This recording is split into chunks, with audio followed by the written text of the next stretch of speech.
O panahon na para pag-usapan ng Turkey. Inaprubahan ng gabinete ng Israel ang pagkilala sa genocide ng mga Armenian. Pakinggan muna natin bago natin pag-usapan yan. Pakinggan natin kung ano ang sinabi ni Pangulong Trump tungkol kay Pangulong Recep Tayyip Erdogan ng Turkey. Ano ang mensahe mo sa iyong mabuting kaibigan na si Erdogan at sa mga mamamayang Turkish? Gusto ko siya, kaibigan ko siya, at hindi siya sumali sa digmaan.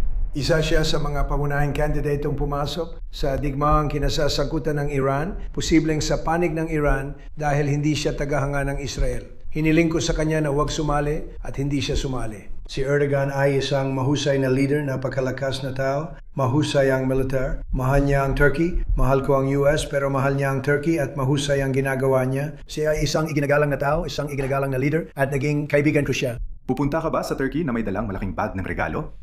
Oo. Sa tingin ko, tingnan mo, miyembro siya ng NATO. May ilang tao na hindi siya itinuturing na siya mismo. Pero totoo namang miyembro siya. Isa siyang matibay na miyembro ng NATO. Oo, malamang gagawa ako ng isang bagay na magpapasaya sa kanya. Sige Mark, alam mo na, ikaw na ang bahala tungkol kay Erdogan. Pakiusap. May hindi kami pagkakaunawaan at magkaiba kami ng pananaw sa isyong ito. Kaya chat maririnig ito ng mga manonood at tagapakinig. Ikaw, at hindi ko binabago ang sinabi mo. Trabaho ko ay hindi baguhin yon. Pwede mong sabihin ang sarili mong posisyon, pero ang pagkakaintindi ko sa posisyon mo, sa tingin ko, bagay talaga sa personalidad mo. Kasi puro, alam mo na, kapahamakan at pagkawasak. At oo, yan si Ruthie Bloom. Pero ikaw, masasabi ko pa nga na minsan, sinasabi mo o pinapahiwatig mo na ang Turkey ay kasing sama ng Iran. At kung ang Iran ay natatalo na ngayon at napapaurong ng 10 taon, kailangan nating bantayan ang Turkey at ang Turkey ang bagong banta ngayon. At ang Turkey ay ang Muslim Brotherhood at sinusuportahan ng Turkey ang terorismo at sinusuportahan ng Turkey ang Hamas. Ngayon, hawak na ng Turkey ang Syria na pinamumunuan ni Ginoong Bashar, isang dating jihadist. Sobrang sama ng Turkey kahit dagdagan pa ng masama, kulang pa rin para ilarawan ito. At tinitingnan ko ito sa mas masusing paraan. At hindi ko iniisip na kaibigan ng Israel o ng mga Hudyo ang presidente ng Turkey. Sa kabaligtaran, kilala siyang nagsabi ng sunod-sunod na nakakagulat na anti-Semitiko pahayag. Siguradong hindi siya kaibigan. Pero hindi ko iniisip na kapantay niya ang mga Iranian. Dito ako magtatakda ng pagkakaiba. Hindi siya kaibigan, pero iba siyang klaseng kaaway. Bibigyan ko kayo ng 2 maikling halimbawa. Isang buwan bago ang Oktubre 7, 2023 nakipagkita siya kay punong ministro Netanyahu sa UN. Nagpulong ang Pangulo ng Turkiya at punong ministro ng Israel. Ang mga Iranian, Hamas at Hezbollah ay hindi kailanman makikipagkita sa mga Israeli, pero ang taong ito ay nakipagkita sa mga Israeli. Isang taon bago yon, noong 2022, inilatag niya ang kulang karpet sa Ankara para sa Pangulo ng Israel, ang ating pinununang estado, si Ginoong Herzog, at sinabi niyang gusto niyang pagandahin ang relasyon. Ngayon muli, wala akong ilusyon tungkol sa mga pagkiling ng taong ito laban sa Israel, pero sa tingin ko, mas practical siya. Bibigyan kita ng halimbawa. Si Theodore Herzl, ang nagtatag ng kilusang Zionist, ay nakipagkita sa mga miyembro ng gabinete sa pamahalaang Tsarist upang itaguyod ang mga interes ng Zionist. Nakipagkita siya kay Kaiser ng Alemanya, Wilhelm ang ika-2, na isa ring antisemita. Maaari naman, umaasa si Herzl na makuha natin ang mga taong ito para makatulong sa atin. Kaya walang ilusyon. Tama? San-ayon ako na makipagkita sa kanya si Netanyahu at sa pagbisita ni Herzog. Kilala ko siya, pero hindi ko iniisip na siya ang Ayatollah. Para sa akin, parang tsar siya. Gusto niyang ibalik ang Ottoman Empire at maging pinakamataas na pinuno sa gitnang silangan. Naiintindihan ko yon, pero malakas tayo. Makikipag-usap tayo sa kanya ng may lakas. Gagawa tayo ng kasunduan. Alam nating hindi niya iniisip ang kapakanan natin, pero baka makahanap ng paraan ng pakikipagkasundo sa kanya na hindi posible sa Iran. Sige, una sa lahat, gusto ko lang magbigay ng kaanting paglilinaw. Hindi ko naman sinabi na siya ay parang Iran. Sinabi ko na siya ay masama. At sinabi mo, masama? Hindi ako aabot sa ganon. Pero ako, aabot ako. Ito ay isang lalaki na, binanggit mo lang ang relasyon niya sa Israel. Maliit lang ang mga iyon sa loob ng 20-30 taon ng mahabang kasaysayan, kung saan sinabi ng Israel na kailangan nilang panatilihin ang relasyon sa Turkey. Una sa lahat, bago pa man umangat sa kapangyarihan si Erdogan na ang kanyang partido na itinatanggi niyang isang Islamistang partido, pero sige na lang, okay? Pinapatira niya ang Hamas. Nagpadala siya ng mga flotila para sirain ang blockade sa Gaza. Tinatawag niyang Nazi si Netanyahu. Lumipas ang panahon, padabog siyang lumabas sa pagpupulong, kasama si Shimon Peres, ang ginoong kapayapaan sa gitnang silangan. Ang taong ito ay laban sa mga Hudyo, galit sa Israel at mahal ang mga terorista. At pinipibil niya ang lahat ng oposisyon sa sarili niyang bansa dahil ikinukulong niya sila. Isa siya sa pinakamasahol na nagkukulong ng mga mamamahayag sa buong mundo. At sige, sa lahat ng mga taon na ito, sinasabi sa atin, alam mo na, mga interes. May kinalaman ito sa mga interes. Kailangan natin ng Turkish airspace. Kailangan natin ito. Kailangan natin yon. Alam mo ba? Pagkatapos ng Oktubre 7, di na natin siya kailangan. Hayaan mong sabihin ko sa'yo, sobrang galit ako noong pumayag si Netanyahu sa pressure ni Obama, ni Pangulong Obama. Sina Netanyahu at Obama ay nasa tarmac ng Ben Gurion Airport ilang taon na ang lumipas. Ito ay 3 taon matapos ang insidente ng Mavi Marmara na iniuugnay sa Israel. Pumatay ang Israel ng 10 Turkish na sibilyan. Totoo ba? Aktibo noon ang Mavi Marmara. Hindi, alam ko na ang ika-10 ay namatay pa kalaunan. Sige, 10 nga. Ang Mavi Marmara ay ipinadala, katulad ng mga flotila ngayon, para labagin ang blockade. At doon ay may tuneladang mga armas. At ang mga tao sa loob ng barko, nang sumampa ang mga sundalong Israeli para pigilan ito, nagsimula silang itapon ang mga sundalo sa dagat. Kaya oo, kinailangan nilang magpaputok. Ang ideya na basta namin pinatay ang mga kawawang Turko ay katawa-tawa. Pagkatapos, pinilit ni Obama si Netanyahu na tawagan si Erdogan sa tarmac. Inabot niya ang telepono at sinabing, tawagan mo si Erdogan at humingi ng tawad sa Mavi Marmara incident. Ginawa iyon ni Netanyahu dahil siya ay pragmatista. Si Erdogan naman, hindi ko siya matatawag na pragmatista. Tinawag kong pragmatista si Netanyahu dahil alam niyang hindi niya kaya si Obama, kaya ginawa niya yon. Hindi lang niya ginawa yon, kinailangan pa niyang magbayad ng milyon-milyong dolyar bilang danyos sa masasamang iyon. Hindi ko sasabihin ang salita kasi may nagkomento na hindi raw dapat ako magmura sa ere. Kaya hindi ko gagawin, pero ito ang sasabihin ko sa'yo. Tama. Ngayon, pag-usapan muna natin sandali ang tungkol sa timing natin bago tayo pumunta sa usapin ng genocide. Gusto kong sagutin ito ng direkta. Sige, tuloy mo. At pag-uusapan natin ang tungkol sa genocide. Hey, gusto mo. Pero hindi ako naniniwala na pinilit ni Obama si Netanyahu gawin yon. Akala ko inisip ni Netanyahu na sa tulong ng Amerika, maaaring subukang ayusin ang relasyon ng Turkey at Israel para mapabuti ang kanilang kalagayan. Totoo, may kaunting pagbuti pagkatapos ng pahayag. Sa tingin ko, tama ang desisyon ni Netanyahu mula sa pananaw ng Israel. Hindi lang niya ginawa yon dahil pinilit siya ni Obama. Pangalawa, nagsalita ka ng tapat tungkol sa kung paano siya nanghuhuli ng mga mamamahayag at kung paano siya may mga koneksyon sa mga terorista. Alam mo, gusto niya ang Hamas at may opisina pa sila sa Turkey. Tama ka. Huwag mo akong pagsabihan ng demokrasya dahil mayroon kaming mga kasunduang pangkapayapaan sa Egypt, Jordan at UAE. At hulaan mo pa kung ano. Hindi ko sinabi yun. Ang ibigin ko sabihin, Sinasabi mo demokrasya, pero binanggit mo rin ang pag-aresto ng mamamahayag. Kung puro demokratikong tao lang kausap natin, parang wala tayong makakausap na Muslim na bansa, tama ba? Kung puro tagapagtanggol ng karapatang pantao lang ang kakausapin natin, tama ba? Ako, sa totoong mundo, tulad ng Amerika na nakikipag-usap sa maraming tao na hindi naman talaga kapareho ng mga pagpapahalaga ng Amerika, ganoon din ang Israel sa parehong sitwasyon. Kung sabihin bukas ng mga Saudi na gusto nilang makipagkapayapaan sa Israel, tama? Hindi ko inasahang mangyayari ito bukas. Baka sa makalawa pa. Pero kung gagawin nila, hindi natin pwedeng igiit na dapat payagan muna ang mga babae magmaneho o magkaroon ng malayang pamamahayag. Nakakatawa yon at hindi ganoon ang sistema ng mga bansa. paumanhin. Pinag-uusapan ko ang isang leader ng bansa na binabatikos ang bansa at ang leader nito at hayagang laban sa mga Hudyo. Hindi ko pinag-uusapan ang kapayapaan at hindi rin niya sinabi yon.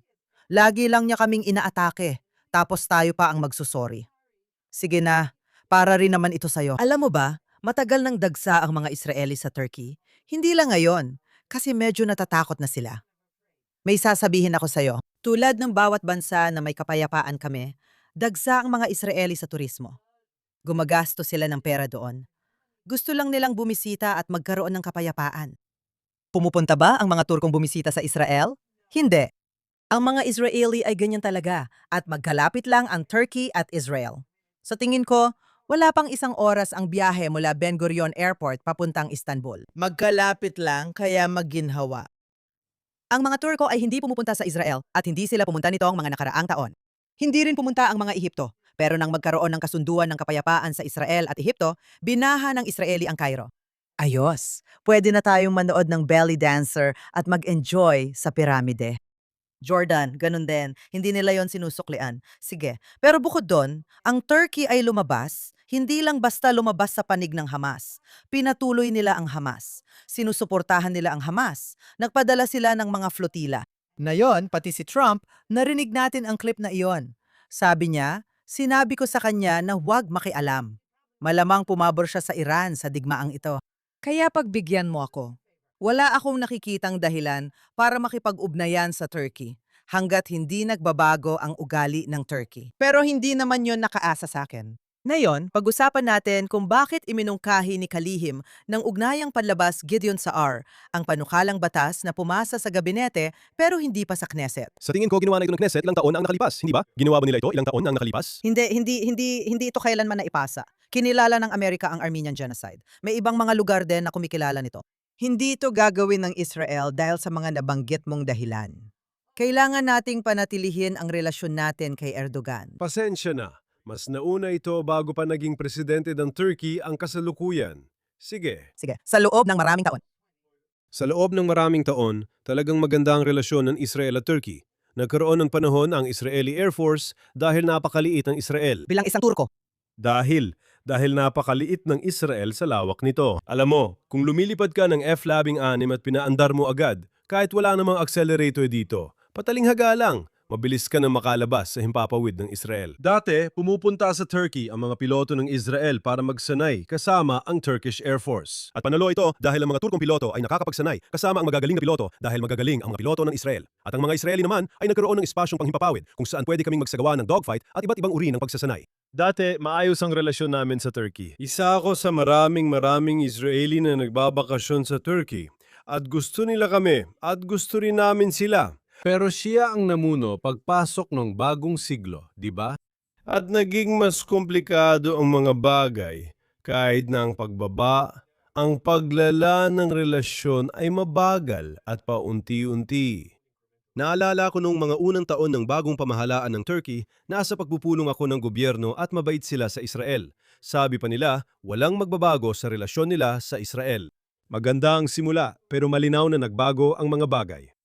Noong dekada 90 at bago pa noon, noong dekada 80, ang Kongreso ng Amerika at iba pang tao sa kanluran ay napapasa ng mga resolusyon na ganito. Kinilala nila ang masakar ng mga Turko sa mga Armenians noong unang digmaang pandaigdig sa ilalim ng Ottoman, bago pa ang Turkish Republic at si Ataturk.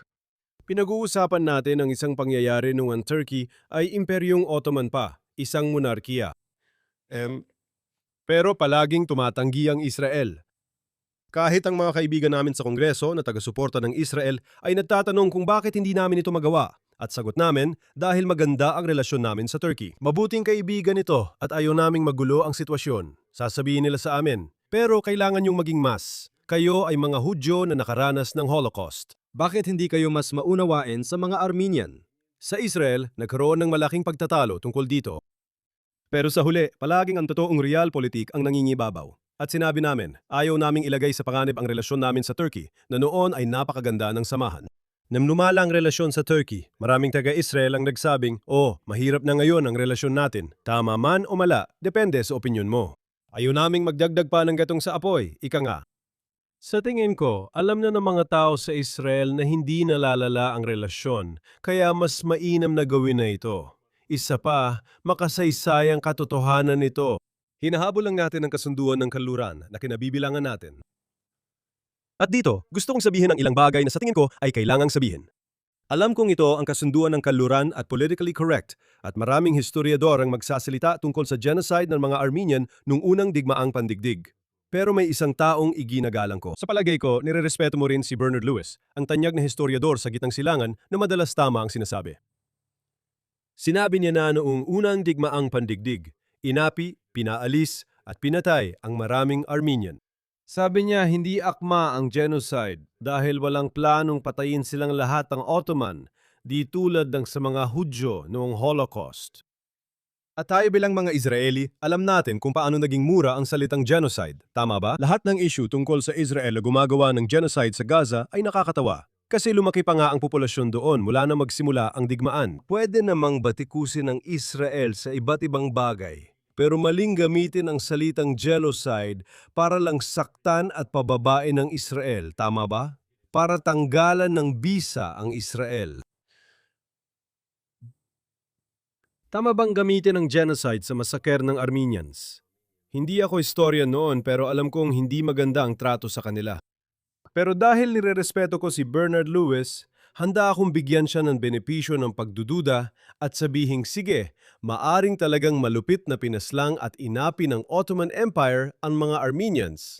Pero masasabi bang genocide yon? Tandang pananong. Mahalagang punto yan. Tama ka tungkol kay Bernard Lewis. Hinangaan ko siya noong nabubuhay pa siya. Nakilala ko siya at na-interview ko siya ng higit sa isang pagkakataon. At saka, napakabait niyang tao at napakatalino. Wala talaga akong opinyon kasi hindi ako iskolar tungkol sa genocide. At ayoko rin na ginagamit basta-basta ang salitang yan. Kaya hindi ko na lang sasabihin. Ang masasabi ko lang ay, may lakas ng loob si Erdogan na sabihing ang dahilan kung bakit natin ito kinikilala ngayon ay para lang ilihis ang issue mula sa ating genocide sa Gaza. Tulad ng sabi mo, walang genocide sa Gaza. Bukod pa dyan, alam natin na si Erdogan na yon, ang layunin niya ay maging susunod na emperador ng Ottoman Empire.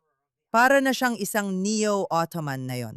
Tulad ng sabi mo, balak niyang sakupin ng Syria. May mga plano siya, pero maaring hindi siya magtagumpay. At sana nga hindi. Itrato mo siya na parang ordinaryong leader na dapat kausapin. Uulitin ko ang sinabi ko kanina. Si Pangulong Trump, madalas niyang sinasabi yan tungkol sa mga diktador. Kaibigan ko si Pangulong Xi, mabait siya. Sinabi rin niya yan tungkol kay Erdogan. Mahal niya ang bansa niya, gaya ng pagmamahal ko sa sarili kong bansa. Sinasabi niya yan tungkol sa iba't ibang leader. Ganyan si Trump. Pwede mo ring sabihing Trumpy lang yan. Mas alam natin ang totoo. May sasabihin ako, tama ka. Ang ugnayang pandigdig ay hindi lang nakabase sa pagmamahalan. Palagi kong sinasabi sa'yo, ang issue ko dyan ay kung magiging practical ito, dapat pareho kayong may benepisyo.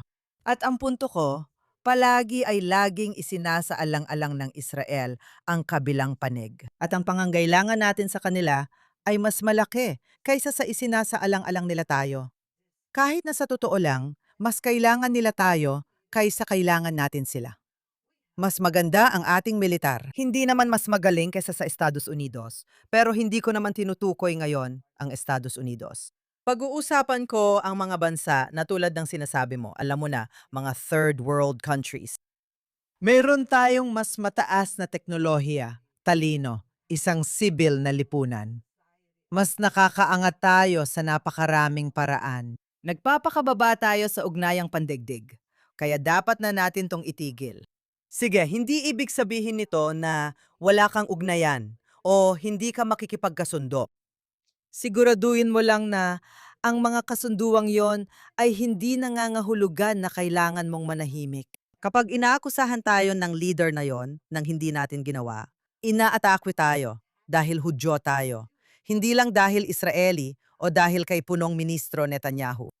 Palagi kong sinasabi na kinamumuhian ko si Pangulong Erdogan. Sa tingin ko, isa talaga siyang masamang tao sa sarili niyang mga mamamayan at sa buong mundo.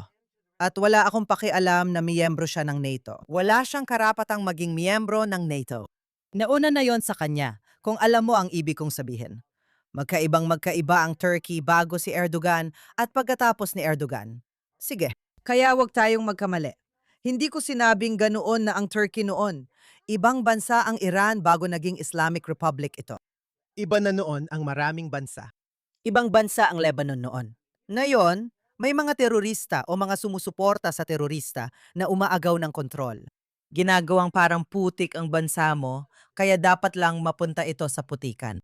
Ganun na nga ang nangyayari. Kaya ganun din ang nararamdaman ko kay Erdogan. Pwede ba akong sumagot? Sinabi ko na sa pambungad ko, ang taong yon ay maraming ulit nagbigay ng anti-Semitikong pahayag.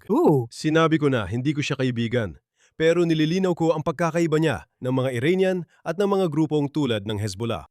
Sabi ni Kissinger, ang problema sa Iran ay hindi ito basta bansa, kundi isa itong adhikain na iniluluwas nila bilang tinatawag nilang Islamic Revolution.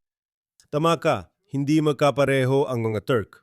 Hindi ko nasasabing sa wakas, pero tama ka na nakikita niya ang sarili niya na parang sultan. Gusto niyang ibalik ang Imperium Ottoman.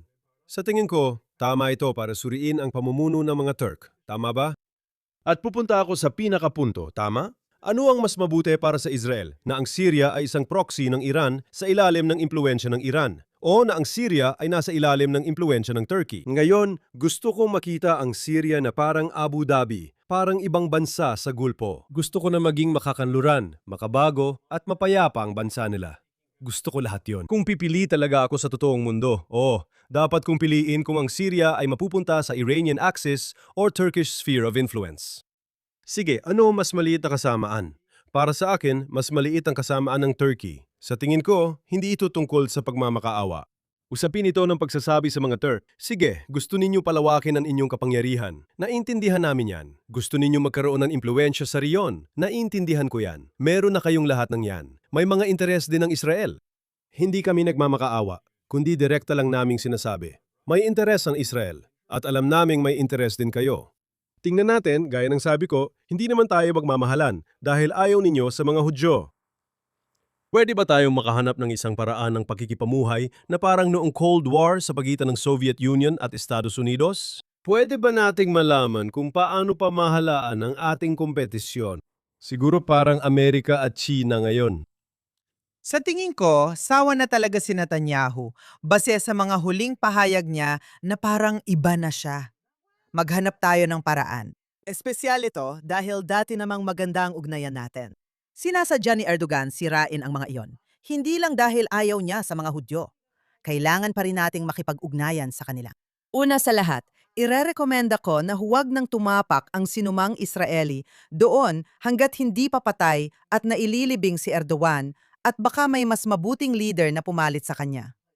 Sige, pero bukod pa doon, kahit si Trump, sinabi niya na kung nakialam si Erdogan sa digmaan, kakampi siya ng Iran. Kakampi siya ng Iran. Kapag sinabi mong may mas maliit na kasamaan, totoo yan. May mga mas maliit na kasamaan. Ayoko lang ilagay ang Sina sa kategoryang yan. Dahil maingat na pinagmamasdan ng Sina kung paano hinaharap ng Estados Unidos ang Iran. At alam mo, ang Sina rin ay isang masamang aktor, isang masamang impluensya sa mundo. At ito ang punto. Ganito ko ito tinitingnan. Alam ko namang mas gusto mo ito kaysa dito. Para sa akin, kapag kailangan mong pumili sa pagitan ng Boston Strangler at Jack the Ripper, siguro depende kung ayaw mong mamatay ng madugo dahil ang Strangler ay sinasakal ka lang, samantalang si Jack the Ripper ay sinasaksak ka hanggang mamatay. Sa tingin ko, ganun ko ito nakikita. Sinasabi ko na kailangan nating magpatuloy at maging mapagmatyag. Ang pagiging mapagmatyag ay hindi basta-basta. Hindi ko sinasabing dapat palaging makipagdigma, pero huwag kang magkamali. Parang nabubuhay ka sa pantasyang mundo tungkol sa diplomasya. Nakita natin na gumagana lang ang diplomasya kapag alam ng kabilang panig na kaya mo silang talunin ng todo. Kaya hindi naman ako tutol. Ibig kong sabihin, hindi ko tinatanggap ang mga salita mo. Hindi ko iniisip na nabubuhay ako sa isang pantasyang mundo. Sa tingin ko, nabubuhay ako sa totoong mundo kung saan minsan kailangan mong makipagtrabaho sa mga taong hindi mo gusto. Minsan kailangan mong makipagtrabaho sa mga taong hindi mo kapareho ng mga pinapahalagahan. Minsan kailangan mong makipagtrabaho sa mga taong hindi ka gusto. Tama ba? At pero ikaw, dahil sa pangangailangan, nakakahanap ka ng paraan para magtulungan kayo. Pero yung sinasabi mo ngayon, pasok siya dun sa, alam mo na, kay Ruthie Bloom. Ginagawa ko na naman ito ngayon sa pangalawang beses. Pasensya na. Sige lang. Apoy at asupre. Tama. Kapahamakan at madilim na pananaw. Gusto kong sabihin sa'yo, ililipat ko na ang usapan sa Lebanon dahil kailangan nating pag-usapan ito bago matapos. Pero ang ibig kong sabihin, lahat dito, lalo ka na, ay sobrang negatibo at parang napakasama ng sitwasyon. At gusto kong bigyan ka ng 2 dahilan para umasa. Tama ba? Sandali, hintay. Bago mo gawin, gusto ko muna. Hindi totoo na inisip kong lahat ay masama. Akala ko panalo tayo sa digmaan. Hindi yan tumpak. Sige, ituloy mo na. Sasabihin ko sana na may 2 dahilan kung bakit mas positibo ako ngayong linggo kaysa noong nakaraang linggo sa ganitong oras.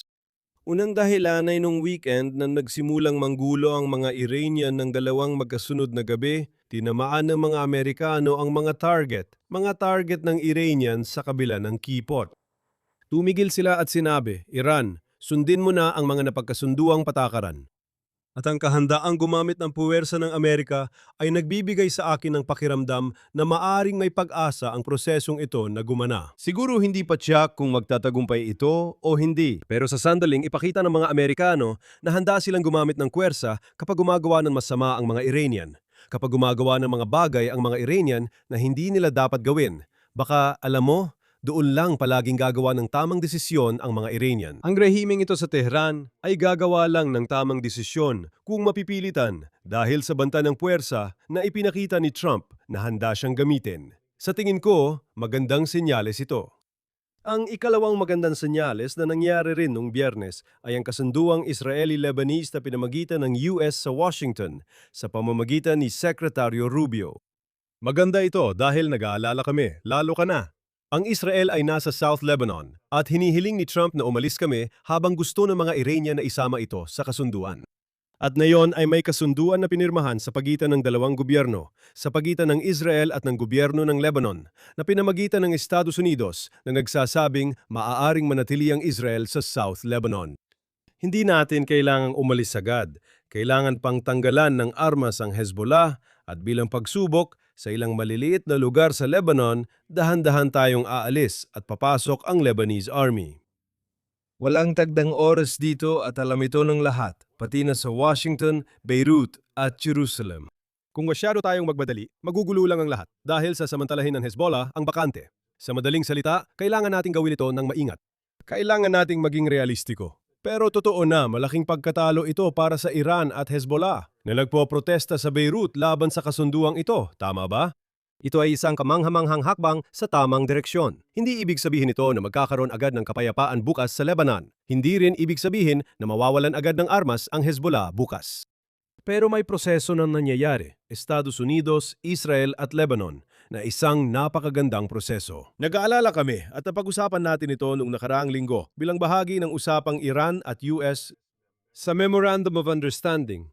Kinilala ng mga Amerikano ang papel ng Iran sa Lebanon na masama para sa amin at sa mga Lebanese.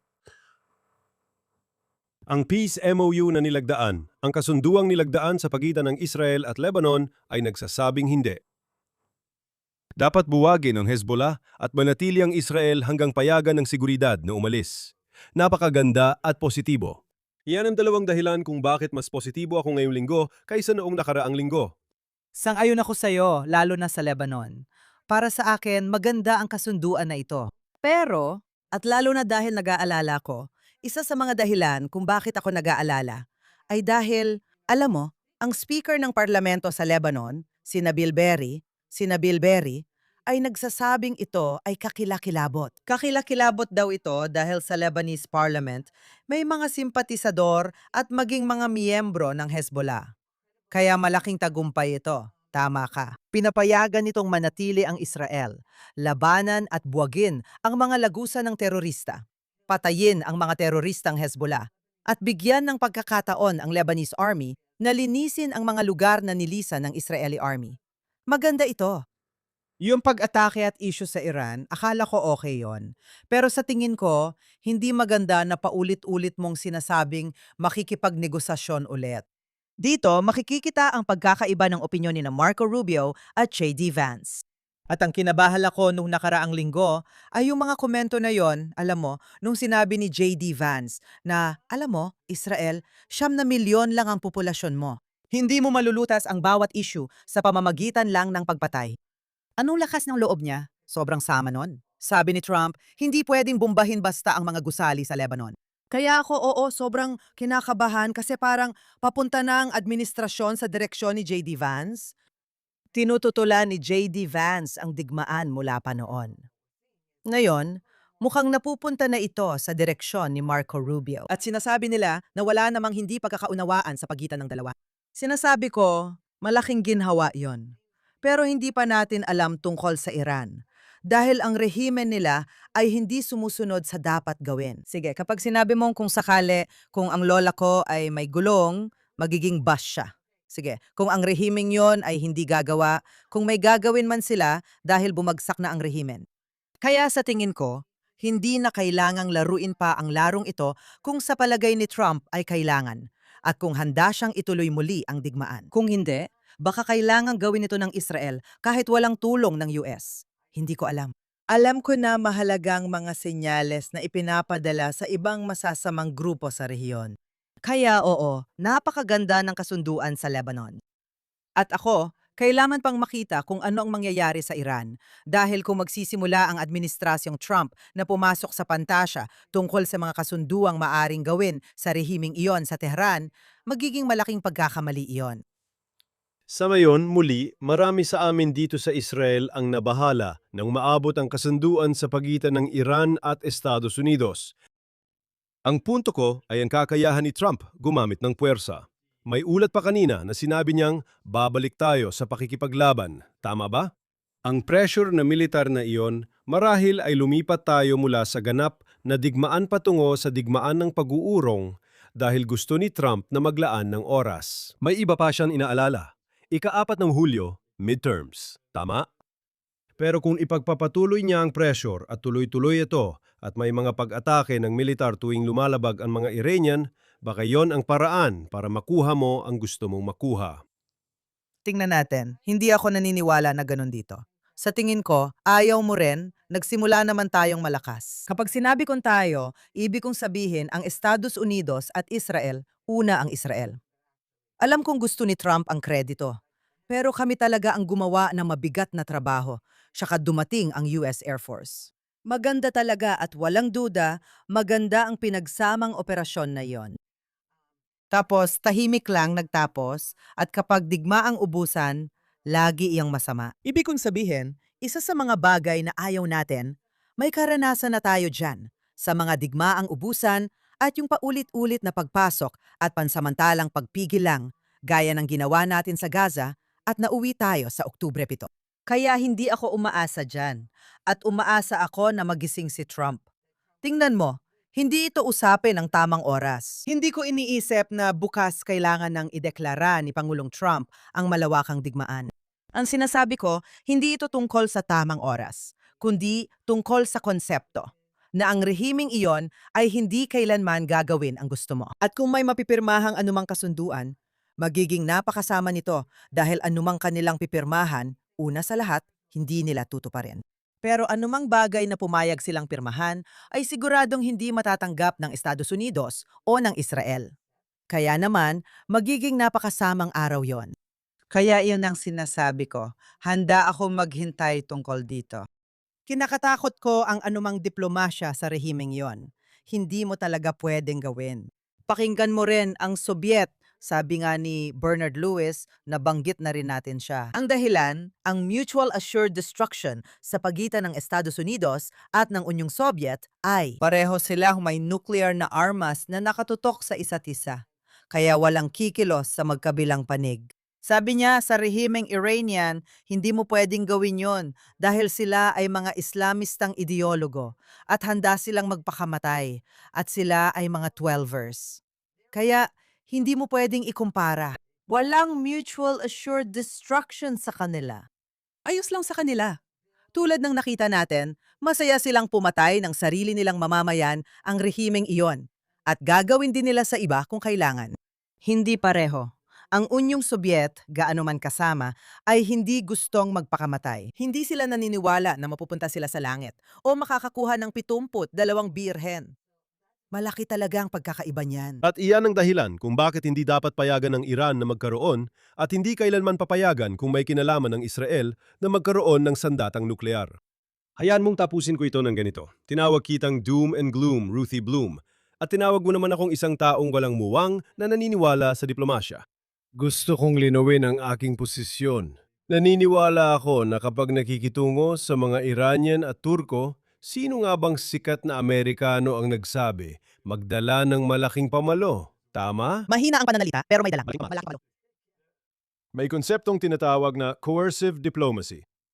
At ang game plan na sinasabi ni Trump, tama? At hindi ko iniisip na may ilusyon si Trump tungkol sa mga Iranian. Alam mo, pwede niyang sabihin na sila ay mga moderate na leader, pero hindi ko iniisip na naniniwala siya doon kahit sandali, tama? Alam niya eksakto kung sino ang kaharap niya.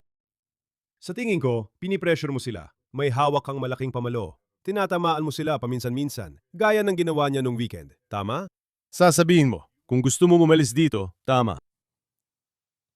Kailangan mong pumayag sa iwanan ang nuclear program mo. Nagdududa ka at di ako sigurado kung posible. Sinasabi ko lang, may nakikita akong estratehiya rito. Sa tingin ko, may tsansa na gumana ang pangmatagalang presyon sa Iran sa susunod na 2.5 taon bago umalis si Trump sa White House. At diyan, natatapos tayo para sa araw na ito, hindi ba Bruce? Tapos na tayo, pero may isa pa akong dagdag. Sabi ni J.D. Vance, pwede raw nilang itira ang ilan sa uranium at ballistic missiles nila. Alam mo, sinasabi mong bastat, pero kapag nagsimula na silang magsalita ng ganyan, alam mo na, may problema na tayo. Kaya tingnan natin.